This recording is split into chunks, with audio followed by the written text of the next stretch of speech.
বন্ধুরা, আজ আমরা জানব বাংলা তথা কলকাতার সবচেয়ে ঘৃণাত্মক হত্যাকাণ্ড সম্পর্কে, যা ইতিহাসে ডিরেক্ট অ্যাকশন ডে বা গ্রেট ক্যালকাটা কিলিংস নামে পরিচিত।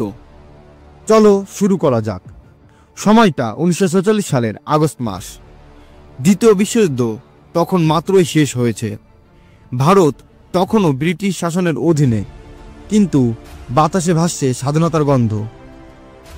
আবার সেই সঙ্গেই অস্থিরতা, বিভাজন আর সন্দেহ। কলকাতার কফি হাউস, কলেজ স্ট্রিট আর রাজনৈতিক সভা, সব জায়গায় তখন একটাই প্রশ্ন ঘুরছে মানুষের মনে: ভারতের ভবিষ্যৎ কেমন হবে?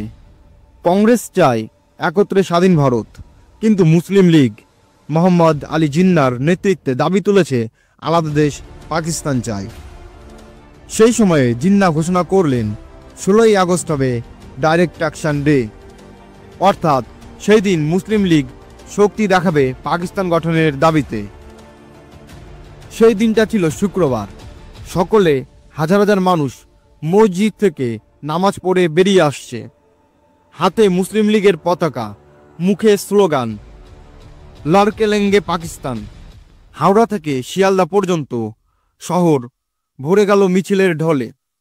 প্রথমে সব শান্ত ছিল, কিন্তু রাজনীতির উত্তেজনা খুব দ্রুতই হিংসার রূপ নিল। কিছুক্ষণের মধ্যেই শুরু হলো দাঙ্গা। বসন্তী রঙের মন্দির ভাঙা হলো, আবার অল্প পরেই বাজারের মুসলিম দোকানেও আগুন ধরানো হলো। মানুষে মানুষ আস্থা ভেঙে পড়ল। রাস্তায় ছুরি, দা, লাঠি নিয়ে নেমে এলো হিংস্র জনতা।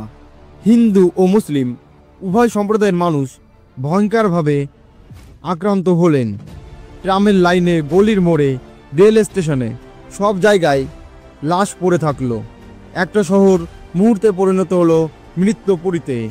এই হত্যাকাণ্ড থামল না একদিনেই, টানা 4 দিন ধরে কলকাতার আকাশ ধোঁয়া আর চিৎকারে ঢেকেছিল।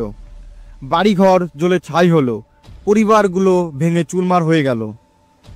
সরকারি হিসেবে নিহতের সংখ্যা প্রায় 4000 জন, কিন্তু অনেক ঐতিহাসিক বলেন প্রকৃত সংখ্যা আরও বেশি। লক্ষ লক্ষ মানুষ গৃহহীন হলেন। এই ঘটনা ইতিহাসে গ্রেট ক্যালকাটা কিলিংস নামে কুখ্যাত। এটা শুধু একটা দাঙ্গা ছিল না, এটা ছিল ভারতবর্ষের বিভাজনের প্রথম রক্তাক্ত সংকেত। এই ঘটনার পর হিন্দু মুসলিম বিভাজন আরও গভীর হয়ে যায়। দেশের মানুষ বুঝে গেল একত্রে থাকার স্বপ্ন ভেঙে পড়েছে, এবং শেষ পর্যন্ত মাত্র 1 বছরের মধ্যে 1947 সালে দেশভাগ অবশ্যম্ভাবী হয়ে ওঠে। এই ডিরেক্ট অ্যাকশন ডের ফলে বেশি ক্ষতিগ্রস্ত হয়েছিল হিন্দু মা বোনেরা, যাদের কান্নার আওয়াজ আজও ইতিহাসের এক ভয়ঙ্কর অধ্যায়। ডিরেক্ট অ্যাকশন ডে আমাদের শেখায় রাজনীতির ভুল সিদ্ধান্ত, মানুষের অন্ধ আবেগ আর ঘৃণা কিভাবে হাজার হাজার প্রাণ কেড়ে নিতে পারে। ইতিহাস কেবল অতীত নয়, এটা ভবিষ্যতের জন্য সতর্কতা বাণী।